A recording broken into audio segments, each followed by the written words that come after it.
राम राजा coaching classes में आप सभी लोगों का स्वागत है। आज हम आपको जो 10वीं का पेपर है उसके विज्ञान के मोस्ट इम्पोर्टेंट क्वेश्चन बता रहे हैं। ठीक है, तो इन्हें ध्यान से सुनना है। आपको पहला क्वेश्चन है कि स्वपोषी पोषण किसे कहते हैं। ठीक है, स्वपोषी से मतलब होता है जो स्वयं अपना भोजन बना लेते हैं, उन्हें हम स्वपोषी पोषण कहते हैं। ठीक है, वह प्रक्रिया जिसमें जीवधारी सरल कार्बनिक पदार्थों से कार्बनिक भोज्य पदार्थों का निर्माण स्वयं कर लेते, उन्हें स्वपोषी पोषण कहते हैं। जैसे हरे पेड़ पौधे होते, वो प्रकाश संश्लेषण क्रिया के द्वारा अपना भोजन स्वयं बना लेते।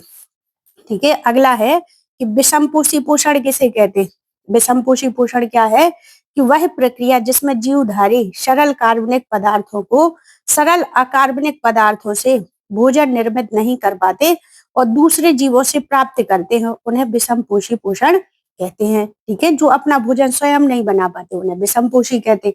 जैसे मनुष्य हो गया, कुत्ता हो गया, बिल्ली हो गया, ये आदि विषमपोषी और स्वयंपोषी वो कहलाते जो अपना भोजन स्वयं बना लेते, जैसे पेड़ पौधे। ठीक है, अब जनन क्यों आवश्यक है, तो सजीवों की अपनी स्पीसीज के स्थायित्व को बनाए रखने के लिए तथा अपने समान आकृति, रंग, रूप और गुणों के नए जीव उत्पन्न करने के लिए जनन की आवश्यकता होती है। ठीक है, तो जो अपने समान जीव उत्पन्न करने के लिए अपनी संतति को बनाए रखने के लिए, ठीक है, जनन आवश्यक होता है। पुनरुद्भवन को उदाहरण सहित बताइए।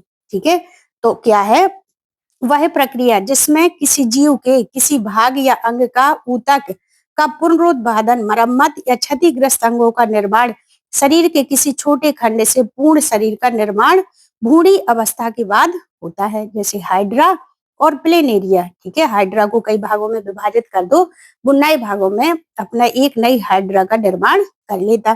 ठीक है, अगला क्वेश्चन है कि देखो इस पर जो स्वयंपोषी और विषमपोषी, ये मोस्ट इंपॉर्टेंट क्वेश्चन है। अगला है कि मेंडल के प्रयोग से कैसे पता चलता है कि विभिन्न लक्षण स्वतंत्र रूप से वंशानुगत होते हैं। ठीक है, मेंडल के द्विसंकर संकरण के प्रयोग से F2 पीढ़ी के अंतर्गत 4 प्रकार के संतान उत्पन्न होती है, उनमें 2 जनक के समान और 2 जनकों से भिन्न होती हैं। इससे पता चलता है कि लक्षण स्वतंत्र रूप से वंशानुगत होते हैं। ठीक है, कुछ उनके माता पिता के समान, कुछ अन्य के समान होते हैं।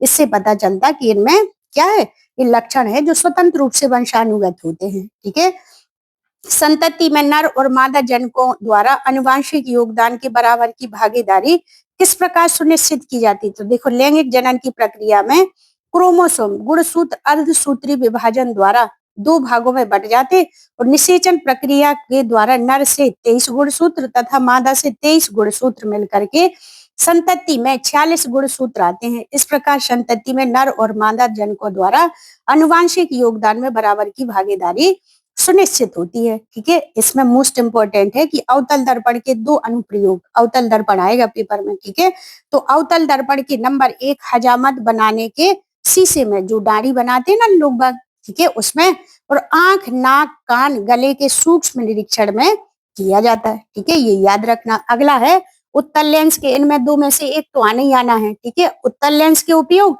नंबर 1 सूक्ष्मदर्शी, दूरदर्शी, फोटोग्राफिक कैमरा आदि प्रकाशिक यंत्रों में किया जाता है। दूसरा है दूरदृष्टि दोष एवं जरा दृष्टि दोष के निवारण हेतु भी चश्मों में इनका उपयोग किया जाता है। ठीक है,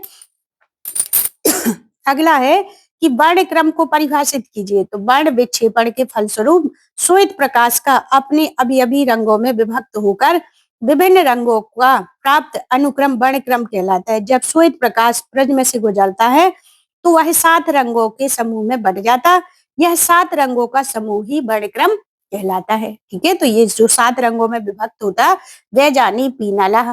ठीक है, वैजानी पीनालह। ठीक है, ये बना है, ये चित्र को भी आपको बना के देखना है। ठीक है, अगला है विद्युत प्रतिरोध किसे कहते, ये भी मोस्ट इंपॉर्टेंट है, ये फिजिक्स का क्वेश्चन है।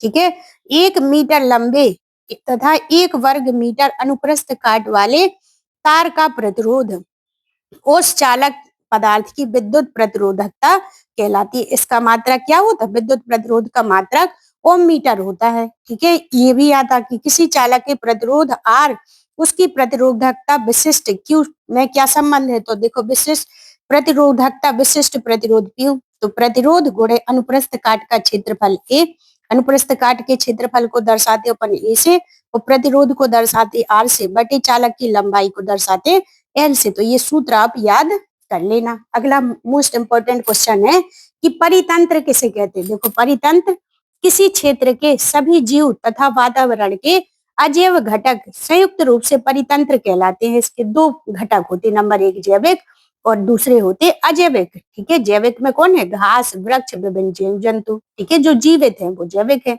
अजैविक जो जीवित नहीं है भौतिक कारक जैसे ताप, वर्षा, वायु, मृदा, पहाड़, खनिज आदि होते। ठीक है, तो जैविक और अजैविक भी आ जाता है कि जैविक किसे कहते हैं, जो जीवित होते उन्हें जैविक, और जो जीवित नहीं होते उन्हें अजैविक पदार्थ कहलाते हैं। इनकी परितंत्र के निर्माण में दोनों की महत्वपूर्ण भूमिका होती है। पोषी स्तर क्या है, आहार श्रृंखला का उदाहरण दीजिए। विभिन्न पोषी स्तर, ये 5 नंबर का क्वेश्चन आता है ये वाला। ठीक है, ये लिख के देखना है आपको, बार बार बनाना है।